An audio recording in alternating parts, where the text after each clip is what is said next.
खोर्धा विधानसभा निर्वाचन मंडल स्वाधीन विधायक प्रार्थी कालूचरण खंडायतरायंकर जनकर्मी समावेश अनुष्ठित हो सारी।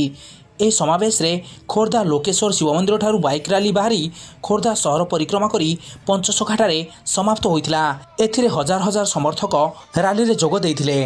2000 बाइक रैली होइथिला किंतु एसे बहुत जनसमर्थन मते मिलिथिला एवं लोक माने बहुत उत्साहित अछंती एवं यही बाल्टी चिन्ह स्वाधीन प्रार्थी की जिते लोक मन भिड़ी सारे मन को आगे भांगी पारे ना कारण मो जो अन्याय होता से अन्यायर जवाब देवे खोर्धावासी ये पाइक माटी पूरा रेडी हो गले।